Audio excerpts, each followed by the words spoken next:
Dispatchers help callers on the worst days of their lives. For over 25 years, we've been there. A silent partner in millions of calls thanks to our redundant and diverse networks that ensure call delivery. Today, cities are bigger, traffic more congested, and the challenge is more complex. But you're never alone, because InDigital is quietly improving, implementing, and driving the next generation of 911, so you're supported in every situation. Make the switch at indigital.net. Have you ever met a 911 professional and asked, what's the worst call you've ever taken? Well, here's your answer. I heard your last breath the night you flipped your four-wheeler. I tried to call you the day you committed suicide by driving your car into a tree. Blue face, cold to the touch. I helped you with CPR after you found your infant face down, not breathing. It messed me up. I did everything I could, but it wasn't enough. You were with me from the beginning, Grandma. 27 years later, I took the 911 call when you died. How fitting to be there for me in the beginning, and I was there for you in the end. I miss you, Grandma. I am 911. This is but a glimpse into the world of emergency dispatch. But what is it really like to answer a call during someone's nightmare? What is the impact on the first responder answering the call? Available on Amazon or where you purchase your favorite books and ebooks. Imagine listening. Your worst day is our everyday.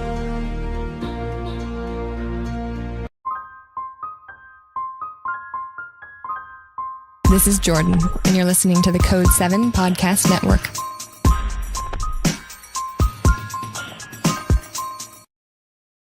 Warning. This episode contains the 3 A's of podcasting: adult content, adult language, and awesomeness. You've been warned. So when I first, I would say in the academy, and then when I first started, they said, you're going to see some shit and you just got to compartmentalize it. And I was like, cool, this sounds magical. I will just, keep work at work, home at home. And, I'll just put I didn't have any awareness of what trauma was, but I'll just put all that junk in my left leg, just compartmentalize it, just put it somewhere, right? Right. Put it in a box in your brain. I don't know. And, I thought that was how I was supposed to operate. And I didn't realize what was happening until I was out of it, until I was out from under the water. But we are one whole human with one whole human experience. We cannot just leave work at work and home at home, because especially if you're dealing with crazy things at work, you don't go to work to heal them. You don't have time. You have to bring it home and deal with it at some point and process it. And what I experienced was going too hard for too long. And in 2015, I was Officer of the Year until, well, not until, but I was named Officer of the Year. And then by September, I was completely 100% burned out. I had severe depression, suicidal ideation, adrenal fatigue. I was done. My immune system was shot. And I thought that I was the outlier. I thought that I couldn't share what I was experiencing because people would look at me and be like, oh, well, duh, she's a 5'2" female. She can't hack it.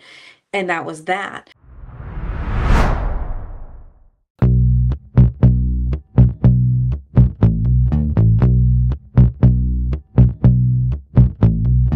Welcome to Within the Trenches, true stories from the 911 dispatchers who live them.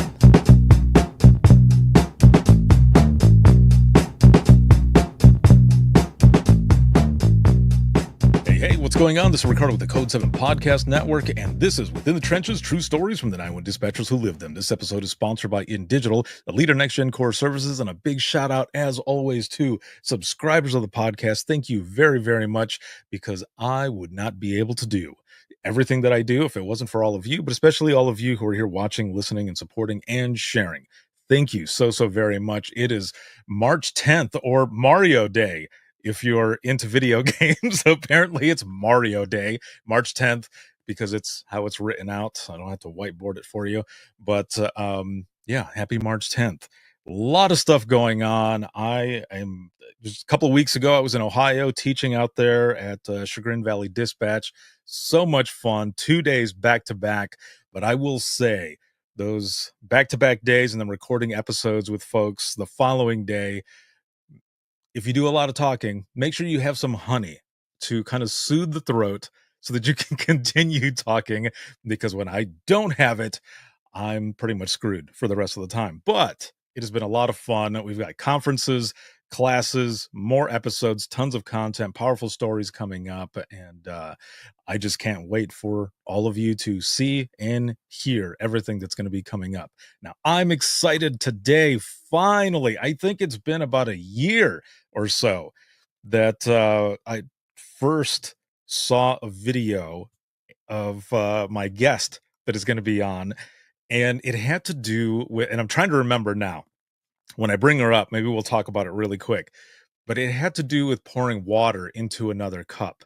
And I was watching it, and then I started watching other videos, and I thought, I need to have her on the podcast to talk about a lot of this stuff and hear her story and learn more. So, my guest today, and I did not ask her pronunciation of her last name. But her name is AK, and she's a first responder wellness specialist, as well as a speaker, coach, and author. I'm excited to have her on. Hello, hello. Hi. Well, thank you for having me. Yes. My 5-year-old is going to love learning that today is Mario Day. I thank you for that nugget of information. I'm going to be a cool mom today. There you go. Hey, you are very welcome. I think it was only about a year or two that I saw it, and someone was like, "Happy Mario Day," and I went, "What?" And they said it's March 10th. I was like, "Oh yeah, MAR 10. Okay, I get it. Yeah." So yeah, and if your kid plays or has a Nintendo Switch or whatever, those games are on sale as well. They're not paying me to say that. I just saw that. He does. He has a birthday coming up, so that's Well, perfect. there you go. There you go. They're on sale for today. So I'm excited to have you on. And as I was saying in the beginning, uh, I saw you on TikTok. And yeah, I think it was about a year and maybe a year and a half ago. I don't know. It was a while. And I had sent you a message. I was like, I would love to have you on. And you sent me a message back saying, yeah, that would be awesome. And then we both got super busy. And here we are about a year and a half later. Yeah, life has been a little crazy, but I'm glad we're finally linking up. Yes, yeah, it's going to be good. I see you doing awesome things all over social media, and I think you and I are also going to be on this 100th episode extravaganza with After the Tones Drop podcast as well. Yes, I just recorded with them this morning. So they had to record it in 3 different sessions because there's so many people who were wanting to be on it. So it sounds like we're in pretty good company. Yes, mine is on the 14th. Okay. So that'll that'll be fun to do. I'm excited for that as well. But I want to jump in Yeah. and learn more about you.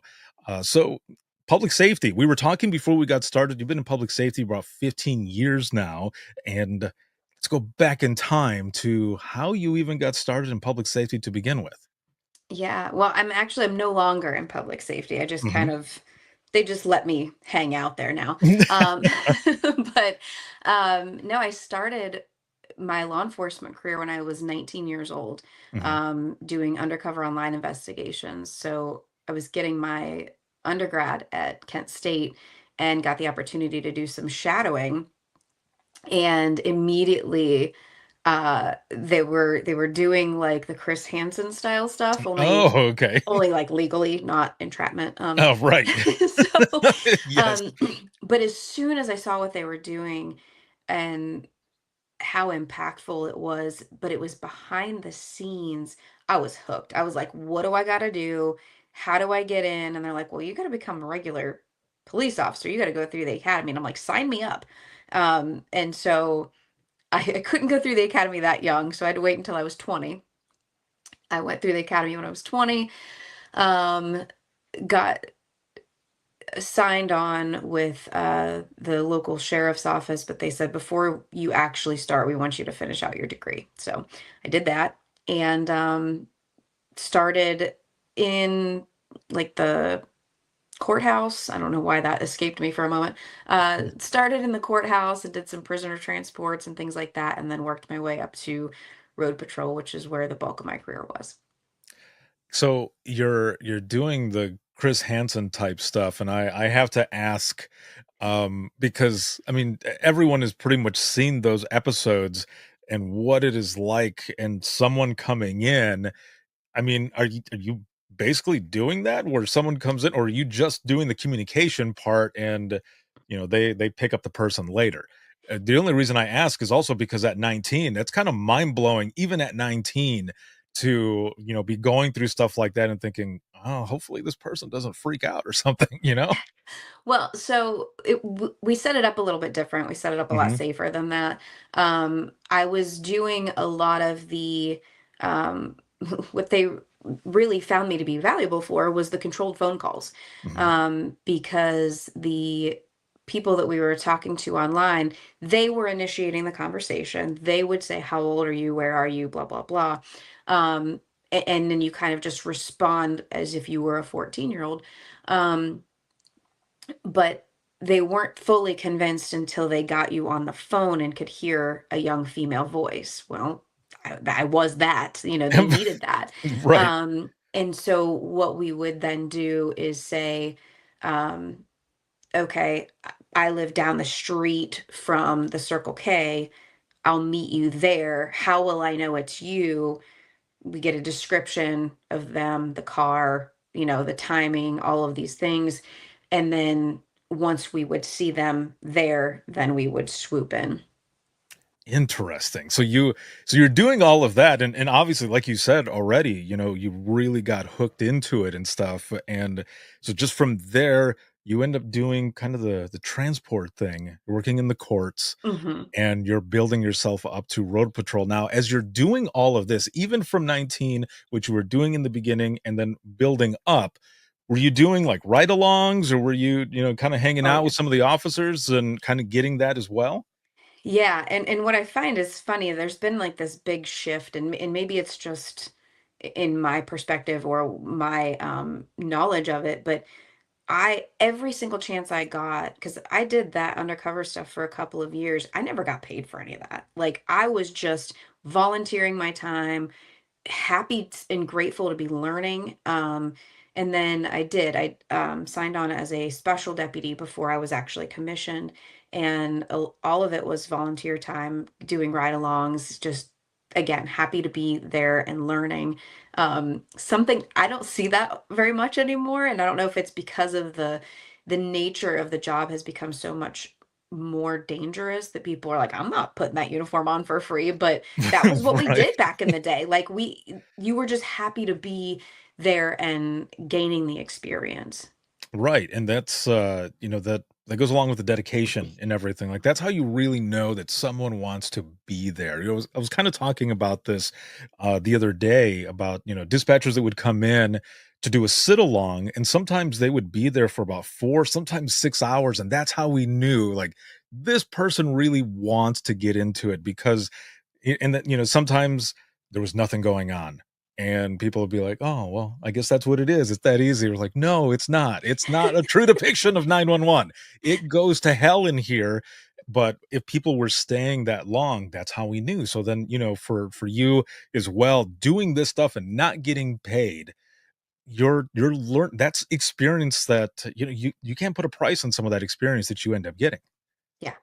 Yeah. And that was the sole reason why I was there was to actually make a difference. And I was being paid in knowledge, Mhm. so That, like I said, sometimes that stuff is priceless, mhm. and especially with the some of the people, if you're with someone who's been there for years and they're just giving you this knowledge, I mean, there might not be anybody else who gets it. Let's just for an example, just scenario wise, that person retires out.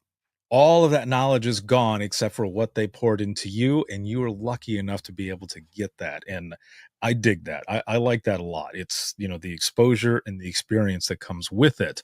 Now you end up building up and working towards being road patrol. Was there anything that surprised you Was it overwhelming, or were you just like gung ho? Were you just like, let's fucking do this? Let's do this. Uh, I was all gung ho and let's do this, and then I was like, this is a lot of freaking paperwork. It was like I Yes. had all this energy buildup of like, Yeah. zooming around town with my buddies, running lights and sirens to calls, which happened. It Right. was a pretty decent part of it because we were on afternoon shift, so everything was in progress. And yeah, that was awesome. But then on the back end, it was a lot of paperwork. And I think that was probably what surprised me most. And that was something that the undercover stuff didn't prepare me for because I was not a commissioned officer with them. I was an auxiliary. So I wasn't doing all of that paperwork. They were doing all the paperwork, taking it to court and all of, seeing it through all the prosecution. I didn't see that until I was in it. And then I was like, oh, wow, this is a lot. So, Oh, yes. so you had it was just kind of that veil over your eyes just a little bit in that sense where it's like I'm doing all of this stuff, and it's almost like the people who would be sitting there in dispatch and saying nothing is going on. This seems really easy, but no, then you see everything else afterwards, and yeah, in that same sense, I remember doing some ride-alongs and us sitting in the parking lot. I'm like, what are we doing now? Like, well, I got to do the paperwork. Oh, Yeah. okay. The And paperwork takes longer than the call. Like you're on the right. call for Yes. 10 minutes and it's like you have 30 minutes of writing a report on it. Exactly. Yeah. So you end up going through all of that stuff. You're learning these different things. Do you remember some of those earlier calls for service that you were going on that I don't know, either got the adrenaline going or that you were just like, is this real life? Like, are we really going to this? Yeah. I there's a lot of them, honestly. Um, but the thoughts that you just said, that is this real life? Am I really going to this? The first one that came to mind was the fastest I ever got my cruiser up to, and I got yelled at for it. But my one of my guys was calling out for a backup that there was a guy in the front yard. He was responding to a disorderly conduct, um, and there was a guy in the front yard with a machete swinging it at him. And I was like, okay. And I'm like all the way across the county. We're 500 square mile county. Hmm. And so I hop on the interstate, and I remember this distinctly because his unit number was 127, and I got my cruiser up to 127 miles an hour. My sergeant was behind me, and he kept getting further behind me. And I was like, I am going to be in so much trouble. But I didn't care. I was like, I have to get to him. Then he Right. radios out that the guy's got two machetes, swinging them around. And so I I got there. I think he ended up tasing the guy. I'm not sure. That part I don't remember, but um everything, was under control in a very safe manner. Everything worked out.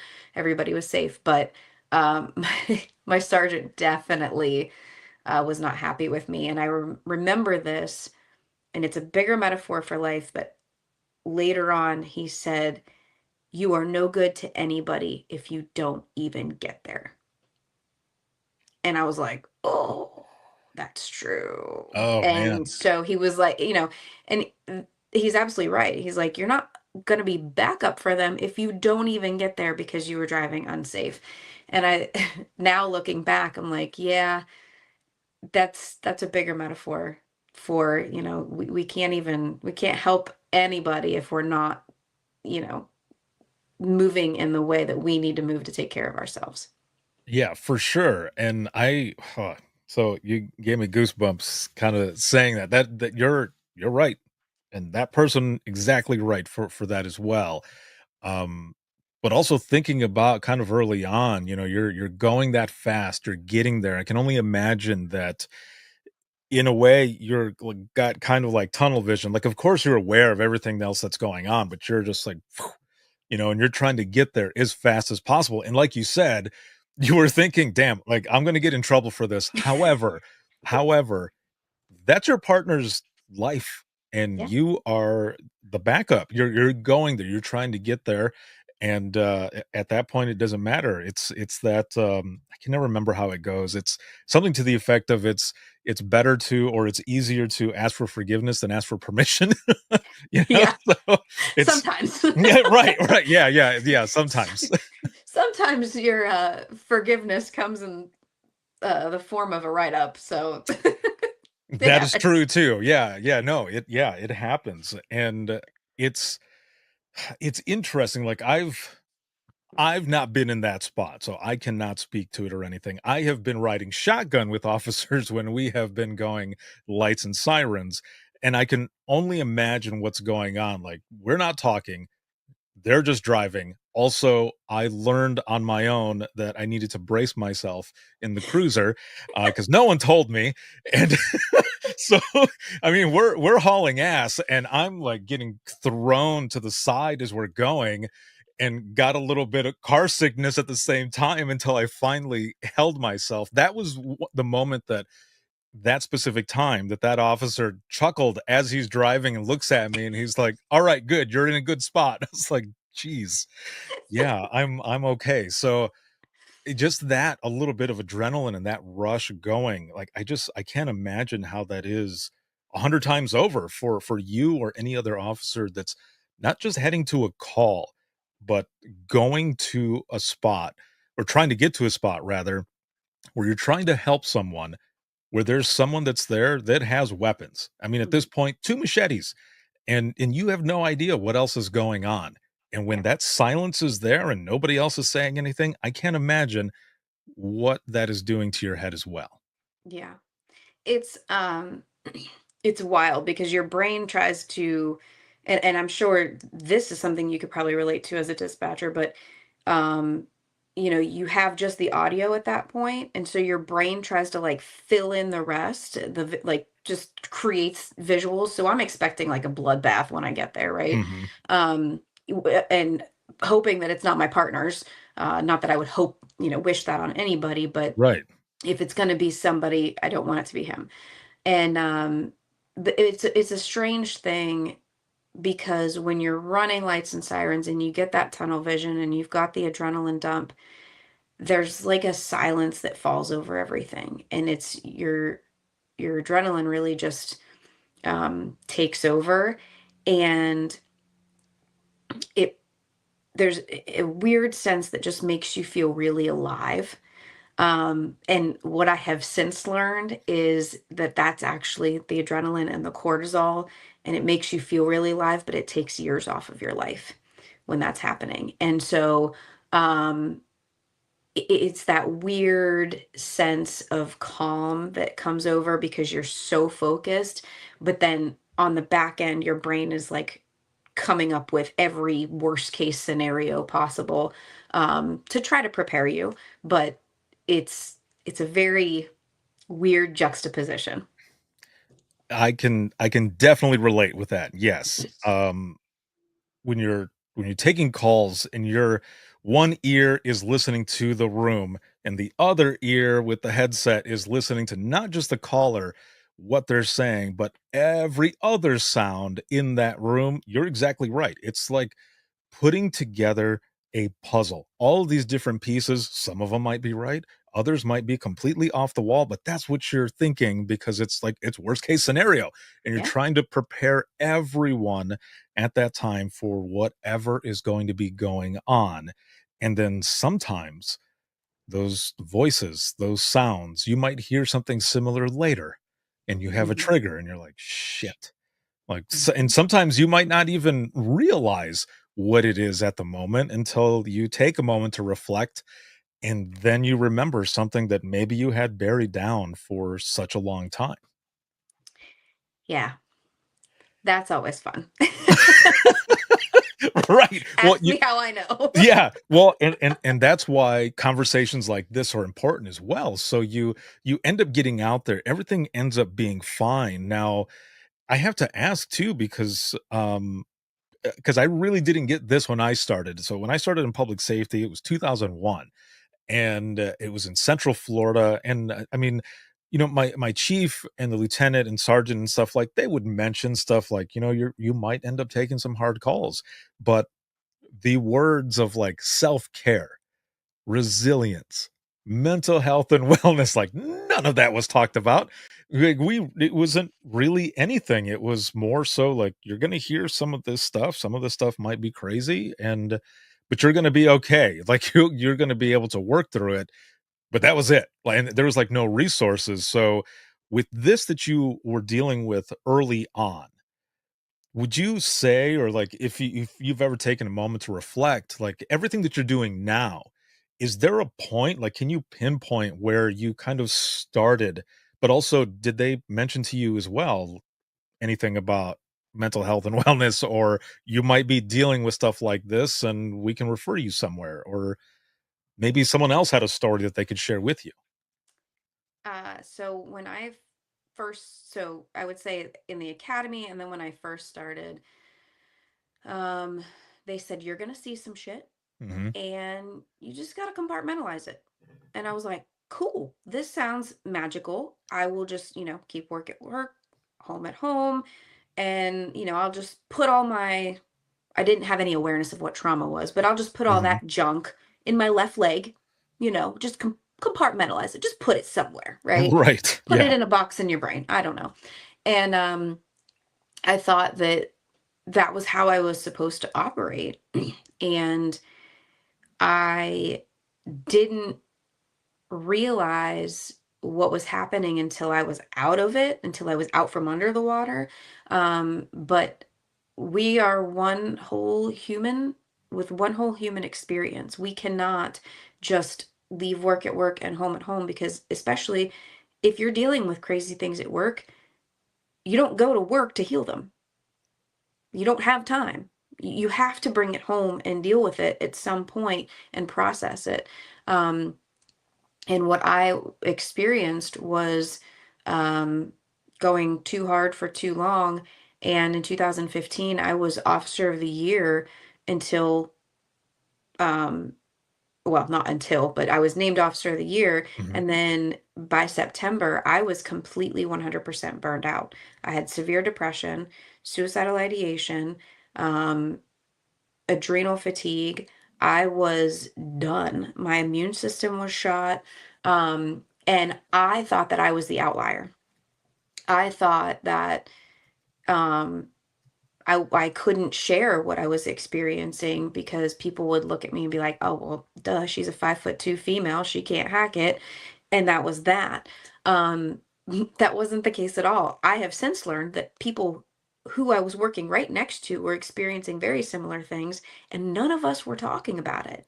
And so we did not have conversations like that. The door was not opened for that to be even on our radar. I have also since learned that, and this is not a dig on the department, but there was a critical incident stress management team available to us in that county. Um, I did not know that. It's been there for 25 years. I had no idea.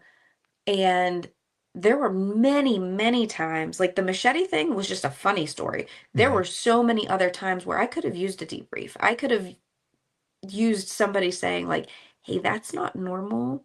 You should probably let your brain decompress that. You should probably, um, and I now have the pleasure of being on that team, even though I'm not a responder or a clinician. So they just let me hang out, I guess.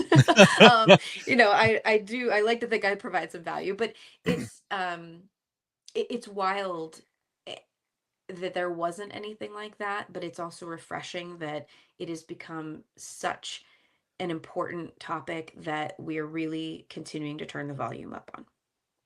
I, I fully agree because I was kind of the same way. Listening to you say what you were saying, I'm right there with you because it was the same thing with me. It was so I was in Florida where I started out my dispatching career, but then I finished it in the county that I grew up in, and in Southwest Michigan. And when you work where you live or where you grew up, eventually you're going to be talking to people that you know. And for me, like, again, like burnout stage as well, which actually really quick, what I wanted to say is congratulations on that officer of the year part as well. So that's very cool. Um, but Thank I you. too hit that kind of a burnout stage, and it was around 2007 or so. And for me, and especially with all the speaking and stuff that I do now, kind of reflecting and looking back on it, it was around 2007, and I can only think that it had to do with one of the calls that I took, where when my grandmother passed away, I took that call. And it was really hard for me to, after that, because I had already been struggling with, am I the problem? Like, nobody wants to look in the mirror and say, "Hey, it might be you." And it wasn't just me. There was, the county politics, low morale, short staffing, as everybody has right now. It was all of that, a combination of that, and then dealing with these hard calls that nobody was talking about as well. And I was the same way. I buried my calls, and I didn't talk about it or anything. I was one of those folks as well that was like, I leave it at work, which is bullshit, because then I come home and I'm distant or whatever. My dispatch ear is still going, and I'm there, but I'm not really there. Or you end up dealing with a call where someone out there in the field, an officer is hurt, or there's a fight that's going on. And for us, what we would do, because we knew everyone's voices, is we would narrow down who it was by listening to the voices. Mm. And then we knew it's so and so, damn it. And then you leave, and then you're trying to figure all of this stuff out. And so in that same sense, I can understand you and relate, um, with a lot of this when people were not talking about things. Is there, and you said there was a SISM team, but you guys didn't have, um, like, any way to get a hold of them, or maybe they just didn't tell you, or how did that even work out? So, first of all, I'm very sorry that you had to take that call. Oh, That is like my heart thank is you. with you. Um, but I didn't even know what CISM was until I was until I left full-time law enforcement. I had no awareness of it. And that team existed, but we were never told that such a thing existed. Mhm. And I didn't, because didn't have that awareness, I didn't know to look for it. And I think that's why, part of the reason why I'm so big about talking about these things, because I know that even though we talk about it all the time, somewhere in this country, there is a small department that has no awareness that, that this stuff exists. And Right. I hear it all the time. People are like, well, there's nothing out there for us. And I'm like, good Lord, I've got this 5, 10 pages of a spreadsheet of resources for you, but they don't have the awareness to even look for it. And so that's Mhm. why I try to constantly amplify that stuff.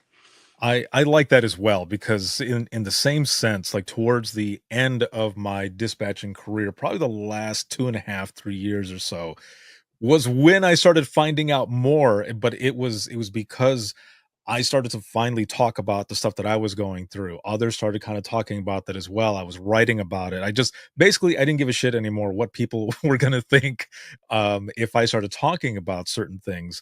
But we didn't have a SISM team. We had like the county's EAP, that they did, that we could get a hold of, right? If we needed something. And we had an officer that passed away, and it wasn't it wasn't on duty or anything like that. It was just some medical issue that happened. It was just like that. It was out of nowhere. And we had someone come in for that, and actually a combination of things that had happened that week. And the team that I'm working with, we're sitting there with the counselor, and no dig on the counselor at all. I'm sure he's awesome at what he does, but he doesn't come from public safety. And it was very evident of, like, just kind of like the demeanor, but also, tell us what happened, or tell me what happened. And we start talking, and then the first thing, without any other response, is just like, well, how does that make you feel then? And we were just kind of sitting there, and I was like, "Mm." Mm. And I said, "I don't think you're right for us. I don't think." And but With and all due respect. yes, yes. But in the cool thing though was that the dude understood because he goes, No, like you're right. I'm probably not, and you guys should seek someone else." So that was cool. And I've talked to a lot of other people who have said that if you're not like when you're seeking help from someone, therapist or whatever, if they are not the right person for you, make sure to say it. Don't just stay with that person. Oh, And yeah. go through a couple of the sessions or whatever. But if the person's not right for you, say that and Yeah. find someone else. Find someone who is right for you. So there's a lot in it, but that one time, and I'm glad the dude agreed too, because I felt like an asshole. I Well, and I feel like I mean, they're people too, and so they right, can yeah. sense if it's not a good fit. But absolutely, like, I hate to say, like, shop around for a therapist, Right. but truly, if it's not a good fit, then it defeats the entire purpose because you're not going to be vulnerable. You're not Mhm. going to open up. You're not going to get what you need out of it.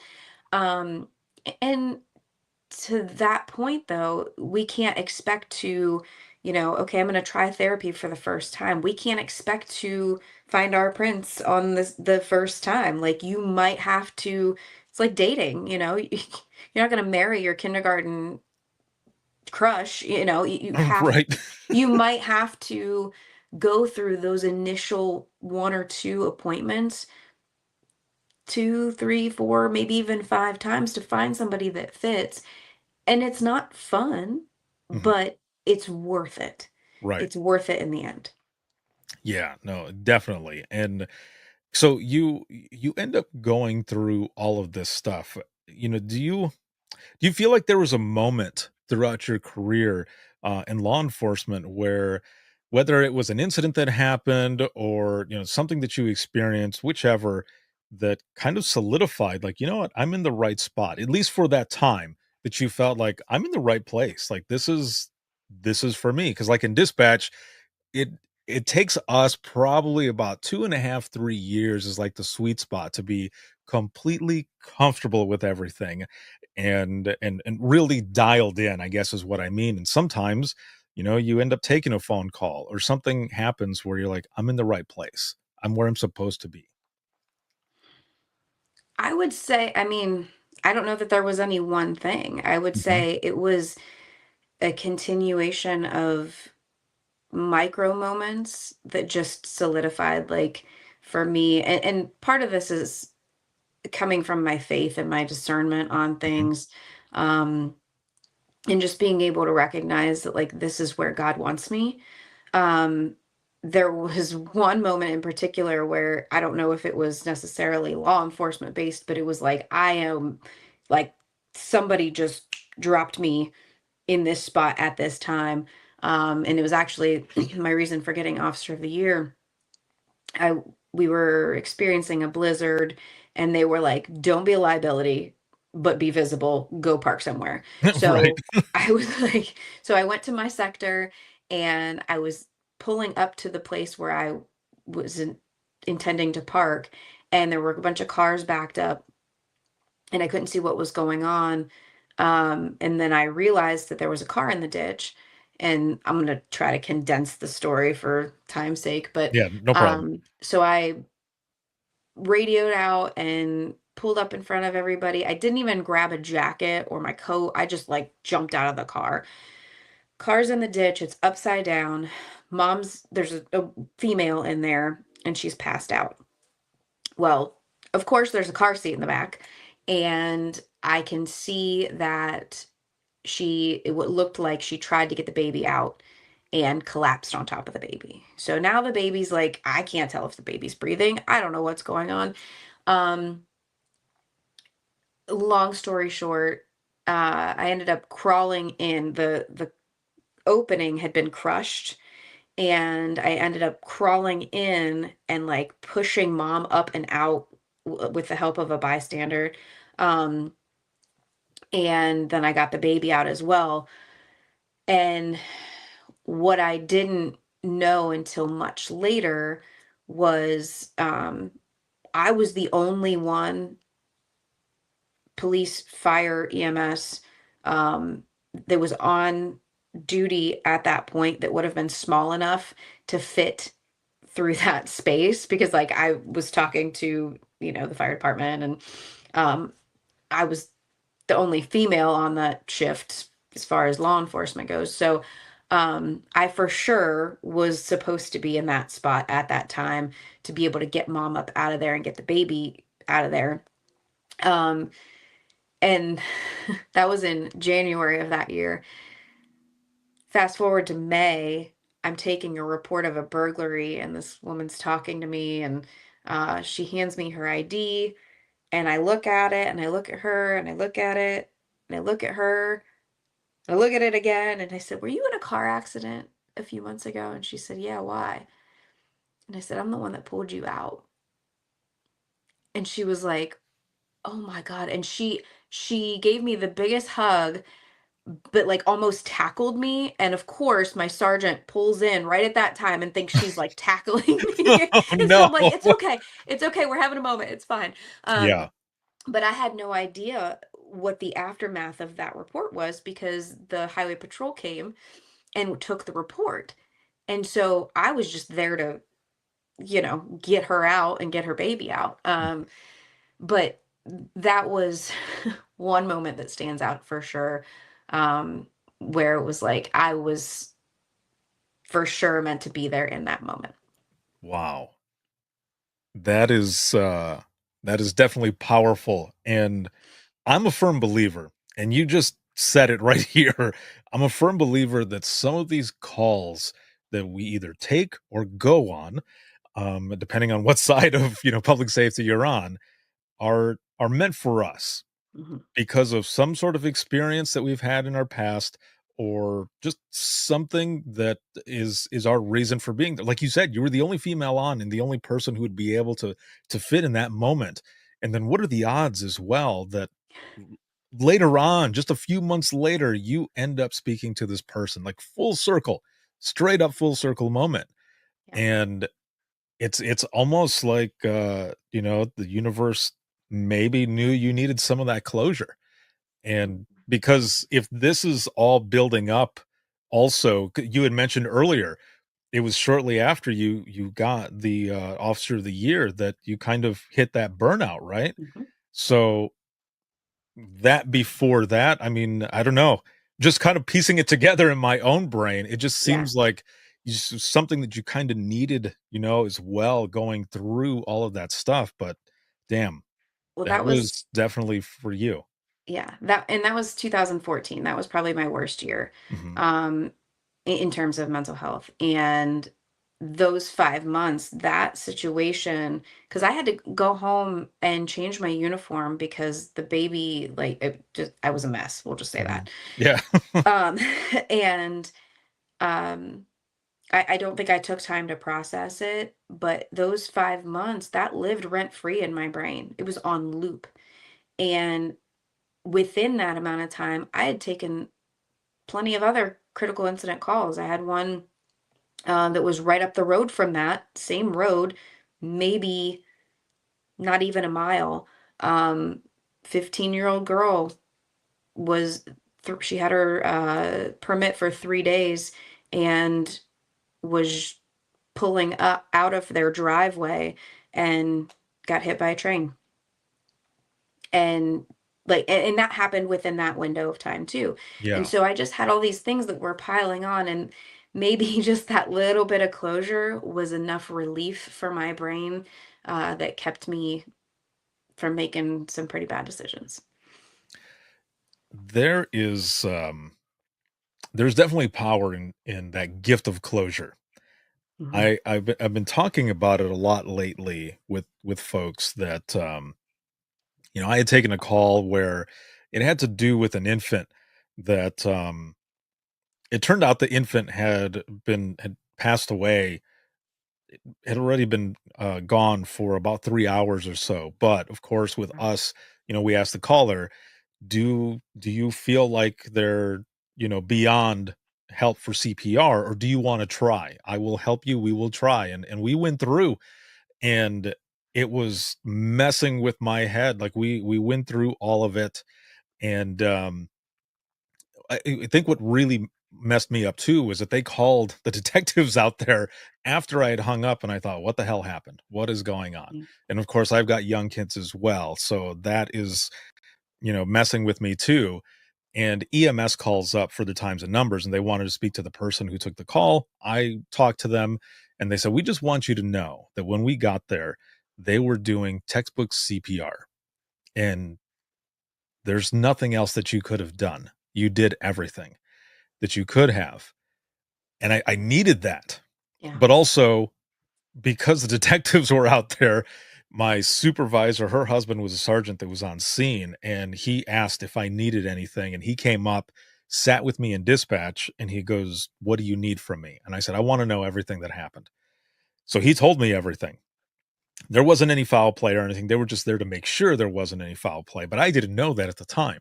Sure. So he tells me everything, and to this day, I will tell him, "Thank you for that gift of closure," because that whole call, that whole thing fucked me up for that time that I was sitting there in dispatch. And then I come home, I give my son a hug, who's now going to be 21 in 2 weeks. He was probably like 4 at the time, and I remember hugging him, but I hugged him tight enough that he goes, "Ugh." And then I knew I was hugging too tight.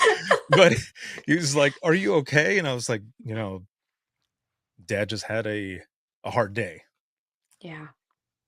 That gift of closure, man, that is something else. And I'm glad that you were able to get that. I'm glad that not just that, but you were able to meet that person and have that full circle moment. Holy shit.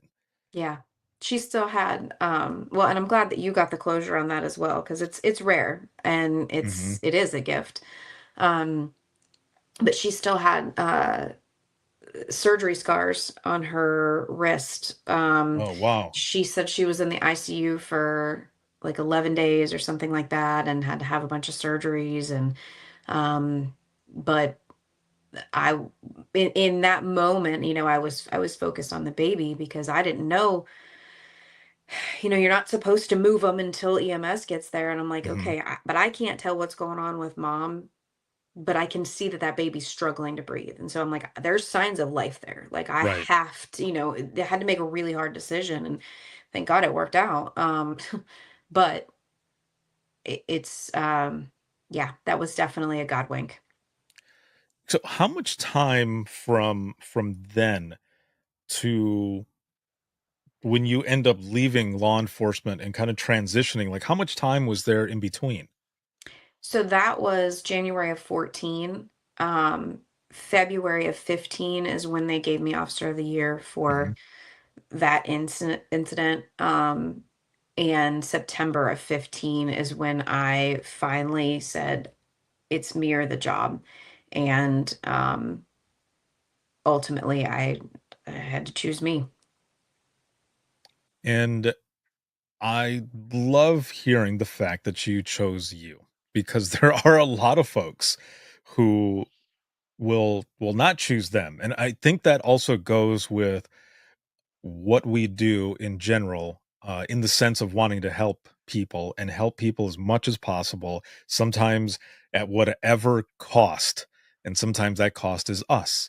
And I think a lot of times people aren't aware of that. They don't, again, reasons why conversations like this are important, because people don't choose them. And when they finally do, sometimes it's too late, in the sense that now they have to almost struggle to get back. It's not so much a rock bottom, but maybe a version of it, whether it be health, mental wellness, whichever, and you're trying to come back so that you can help you. I have a lot of dispatch friends who they themselves as well, and this is just within the last few years, who have said, you know, I was one of those people who, I put it in a box, and I felt like I didn't bring it home. And I never really talked about it. I never, I always basically buried these calls or whichever. But now I'm retired out of dispatch, and now I'm struggling. and I'm struggling really, really hard and having imposter syndrome because now I feel like I can't reach out to my 911 family because I'm not there. I'm not in it anymore. So I feel like I can't Mhm. reach out to them. So they're struggling. And one person I remember speaking to, they said, I had to learn how to feel again. Yeah, 100%. Hmm. Because it becomes so painful and we don't even realize that that's what's happening, right? But it becomes so painful that we numb it and then we just detach from it. But what we're really doing is detaching from ourselves. We're detaching from our humanness and our ability to feel and heal.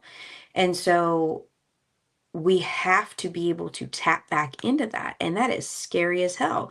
We feel like if we do that, that we're, standing in a bathtub with a 1970s plug outlet and we're going to get zapped if we do that. And yeah, it might hurt, but you're hurting anyway. Hmm. So why continue to suffer in silence when you can release that and get rid of it, clear out the debris? And I think that's something that like I really had to reframe leaving, because that made me, I had a narrative in my brain that I was a failure. And we have to, reconnect with ourselves. But I had to reframe it and say, okay, I chose me, but really I was choosing everybody else because I was recognizing that I was a liability and that I was no good to them if I couldn't even get there. I was no good to them if I couldn't even connect with them and be and show up as the person that I needed to for them. So I had to start showing up for me first. And that is hard because it feels selfish. People will make you think that it's selfish, but it is absolutely vital if you're going to be anything for anybody else. I feel like that quote came up a lot in your almost kind of a rediscovery of you and working on you, but also working on everything that you do now. Because it's just as you said it, I kind of smiled a little bit like, man, you're right. Like that. It's a Thanks, Sarge. right. Yeah, those are the things that stick with you. Like when I first started dispatching, and this is just in comparison on some of the things that people say that stick with you. When I first started dispatching, the first day, the chief comes to my house to see if I still want the job. And I said, yes. When do I start? And he goes, you start tonight. And I thought, holy shit. Okay. And this is just a small PD in a small town in Central Florida. I go in and I meet my trainer, who I will just say was very seasoned, slightly crusty, but very cool person. And I he's showing me everything. He takes an 911 call. I'm dialed in watching him do this because I've never seen this before on this end. And when he's done, I literally applaud him. And I said, "Well done." And he's like, "Oh, thanks." And he goes, "You're next." And my like jaw dropped and I was like, "There's got to be more training than this. Are you serious?" And he goes, "This is the only way you're going to learn how to do it, Mhm. by doing it." I said, "Okay." And the thing that has stuck with me ever since that time was he told me that you need three things to be able to do this job. You have to have thick skin, you have to have common sense, and you have to be human. Mhm. And that has always stuck with me. Like those first two, people could say that's kind of basic, but that third one, like that one has always stuck with me, like really deeply, of the fact that you have to be human. And that's a big piece, especially when you're dealing with people's lives. The fact that they're trusting a voice, but also like on your end, you're going out to these people and you're quickly, trying to build a rapport and help in any way possible, but at the same time staying safe. And that has got to be a mind fuck as well. That so that very much mirrors something that I recall my academy commander saying. He said, in order to be a good police officer, you need three things: common sense, a sense of humor, and a little compassion. And it very much mirror. I mean, it's like spot Yeah. on, right? And it's so true. We oftentimes let the job overtake our humanness, Hmm. and that's where we get lost. Um, and that's exactly the trajectory that I write in my book is I go from, let's control the controllables, focus on the basics and the foundations of your life to get everything in order and bring you through this journey back to your humanness, because that's where the magic is. That's where we live and truly live, um, in tapping into that. So I love that. And I want to make this transition now because you end up, as we said, basically choosing you, right? And you're starting to work on things. It sounds like a lot of these things that we've talked about was really pushing you to also now do what you're doing now. You're still helping people. These are people who come from where you come from and helping them work through it. And I've always told people, like, a lot of the stuff that I do, I want to leave 911 in a better place than where I found it. And there are so many more resources now, so many more conversations. People are actually talking about this, and a lot of this stuff really isn't for us. Well, maybe in a way, because I don't know about you, but for me, talking to a lot of people, having people come on the podcast or the teaching that I've done, and the peer support session that I do, that's therapeutic for me as well. yeah. Because those things that we've dealt with, that'll always be there. Mhm. It's just how you end up managing it through talking, and sharing and stuff. So I feel like in the same way a little bit, it's still therapeutic for you as well. So what is it that you're doing now? Your transition to what it is that you're doing now? Because as I said in the beginning, you're all over the place, and it's awesome to see the stuff that you're doing, whether it be the speaking, the reels, TikToks, and the stuff that you're talking about. These There's a lot that you can say in like a minute and a half or even shorter. Sometimes people don't even understand it, but there's so much that you can put in, and that's how I found you as well. Yeah, those 90-second zingers were getting people Right. on TikTok. Um, but yeah, so in 2015, I left full-time law enforcement, stayed on as a special deputy, and then grabbed an auxiliary position in a different department. But at that point, I became a criminal court victim advocate, Mhm. and so I took advantage of having like normal working hours. And I went back and got my master's degree in criminology and victimology, which is where my eyes really got open to trauma and what Mhm. that is. And I was like, this is not just for victims. I don't like what's going on. Right. So I then I was also on my own healing journey as well. So I was like gathering all this information, and then I started diving back into things like yoga, and I was like, okay, I want to become a yoga instructor. So I did a 10-month yoga teacher training simultaneous to my master's because I'm a glutton for punishment. And yeah, because basically my nervous system couldn't slow down because I was also planning a wedding at that same time. And it was just like I didn't know how to slow down. Mhm. So in hindsight, I think I had two burnouts, but anyway, so I started diving into my own healing journey and learning how all of this mind, body, physiology, neurobiology, all of these things work, how to control your own physiology as far as stress management and what stress and trauma do to your system. Um, Gathered, I don't even know how many certifications. I went as far as to become a Reiki master, meditation specialist, all of these different things. And then in 2020, I left that position, took a few months off, and then decided I can bring all of this together. And I created Lifesaver Wellness, and I started coaching people.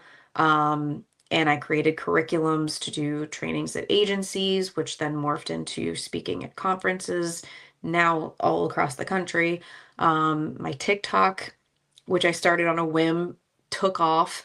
And I've been on a ton of podcasts and wrote a book. And so it's just really kind of taken on a life of its own. But I often sit back and go, this is insane. Like, I don't even know what my life is anymore. But then I have to use my own tools and reframe it. And so I've been reframing it, instead of saying this is insane, saying this is ordained. And everything that I went, and that what that does for me, I'm going to get emotional, is lets me have the reframe that everything I went through was for a reason. And it was for a very powerful reason, and it's helping other people.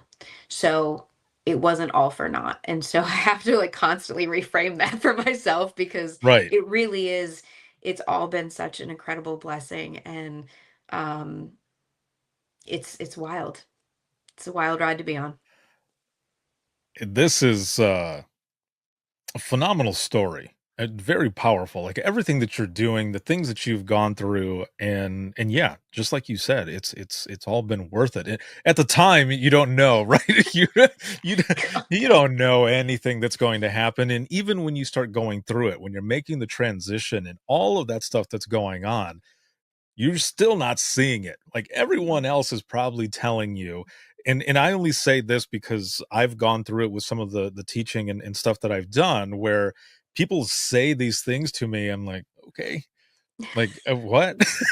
Like Yeah. I'm just a 911 nerd who had a passion and wanted to help because of the shit that I went through. And so yeah, just like with you, you don't really know until you finally give yourself a moment to reflect. Mhm. And I've told people that in the past too, like, a lot of times people will say, I wish I was living this way, or I wish this was my life. Well, you might be moving so fast that you don't realize that you are living the life that you want. You Yeah. just got to take a moment to reflect on it. And so you have been like going through this whirlwind of kind of rediscovering yourself, feeling again, but also building on all of these things, no matter how crazy it might sound, with the yoga stuff and all, all at the same time, planning a wedding and everything, but it all comes together. Mhm. And now here you are. And I can just imagine that, like, I mean, you kind of said it as well already. You just kind of sit there for a moment. You're like, this is my life. Yeah. And it really is. And I know that there are some people that are cynical about it, like, oh, it must be nice. Well, yeah, it hasn't always been so nice. Right. And there's that aspect of it, but then there's also the aspect of, that is my job, that is my reality. My day-to-day reality is, I still have a kid in diapers. I've got a 5-year-old, an 18-month-old. I've got 2 dogs, one of which is geriatric. So like my chaos level is still there, but it looks very different. Right. Um, and so my day-to-day life is like as normal can be. But then, I have these moments that smack me in the face, where I get an email from somebody that says, you helped me stay out of spiraling into my own darkness. And I'm like, what? And so it's an incredible gift, to know that you can be such an integral part of somebody else's story. But then, I jump right back into like, it's bath time, bedtime, and like, and so it's a weird place to be, but I'm here and I'm loving it. So I love that. And I thank you for everything that you do. Um it is, like you said, a blessing. And yeah, you're right. There are some cynical people out there who are like, "Oh yeah, this and that." I yeah. put out a video recently where I'm like, "Look, I'm sure this looks glamorous. You see me at conferences doing this and that, or eating cool pho or sushi or whatever. However, what you don't see is the fact that I drove 12 and a half hours because I wanted to save money, and because I wanted to be able to do, this or that or whatever. I drove, and then I drove all of that back. And what you also don't see is that I leave my family for like a week, and I want to hang out and play with my kids. Like those are things that people don't see. So yeah, I love what I do and I wouldn't change it.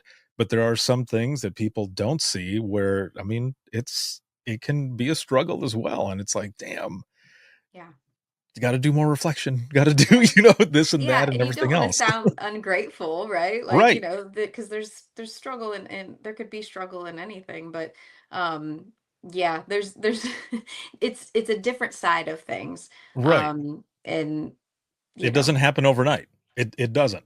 I no. mean, just listening to this episode when people hear it, like there's a lot that you went through to Yeah. get to where you're at today. So I've got 10 two years. things, 10 years of it's not a short time. It No. might have maybe felt like it went by fast, or maybe some points where it's like, when is the year going to be over, But Right. it all comes in waves is what it is basically. And so as we go into the wrap up of this episode, which has been awesome to have you on here, I know you've got something coming up in about 15 minutes. So I want to make sure you have enough time in between. Um, but honestly, I could talk to you all day. Like this was Same. awesome. I had so much fun with you.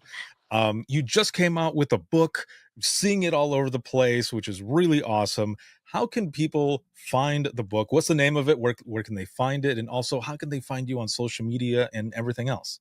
Yeah, so my debut book is Beat the Burnout, Prevention and Recovery Solutions for Frontline Burnout. Um, it is now, just as of yesterday, is a prime item on Amazon. Oh yeah. Um, I'm very grateful to say that it has been the number one new release in law enforcement for over a month now. Um, Congratulations. and thank Awesome. you very much. But it should, as of tomorrow, March 11th, not Mario Day, Yeah. um, should be available in stores at Barnes and Noble, Books a Million, all kinds of other bookstores. It's available online at those places, just not retail yet.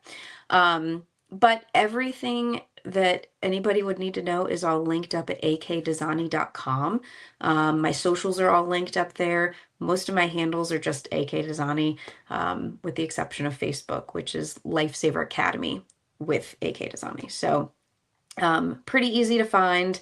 And yeah, I'd love if people wanted to reach out to me. I'm here for it. Perfect. Thank you so very much for everything that you do. And I've got one last question for you. Sure. So out of all of this time that you've been in public safety, and actually just everything that you've done, if you could go back in time to talk to yourself in the beginning, what would you say to yourself? And this is not to change anything, right? Because I feel like, and I kind of feel like maybe you're the same way in this sense where we go through a lot of things in our lives, whether it be hard lessons, experiences, anything that brings us to where we are at today. So if you could go back in time just to talk to yourself going into this profession, what would you say to yourself? Don't be afraid to be who you are. I think that is like the number one thing. We take on the identity of the job often, and uh we just try to be what everybody else, and maybe it's not even the job, maybe this is just a human thing, but we try to be what we think everybody else expects from us. And there is so much beauty and value to be found in being authentic and being you. um and we don't often see our own worth, but there were certainly times where I was not who I knew myself to be at my core. And those are obviously moments I'm not proud of. And I don't know that I would change them. But if I had the opportunity to go back and remind myself, it would be, don't be afraid to be who you are. Perfect. Thank you so much for being on, for everything that you do. And again, I had Thank a you. great time with you. I will be right back here with you in just one moment. So, for those who are watching and listening, if you have any comments, questions, or you ever want to be a guest on the show, you can easily find everything on links.co/WTT podcast. And that's links with two eyes.co/WTT podcast. You'll find everything there: email, social media, where to follow, latest episode, where to listen, where to purchase the Imagine Listening books. Also, if you are new to dispatch, seasoned, or you are retired, you can go on there, hit the link, I would love to share your story. I've been doing this for over a decade now. The podcast is heard in over 60 countries, and I've surpassed 2.3 million downloads. So your story is going to be heard literally around the world, and I would love to share it. So you can find that on there as well. And you can also find podcast and dispatch merch again at links with 2eyes.co/WTT podcast. This episode has been sponsored by InDigital, a leader next-gen core services. Shout out to subscribers as always. This can be seen on Facebook, YouTube, as well as X and LinkedIn Live. And you can find clips all over Instagram Reels, as well as Facebook Reels and TikTok. And then you can listen 24/7 on Apple Podcasts, iHeartRadio, Spotify, your favorite podcasting app, and withinthetrenches.net. Have a good one, everyone. And we will see you all in the next one.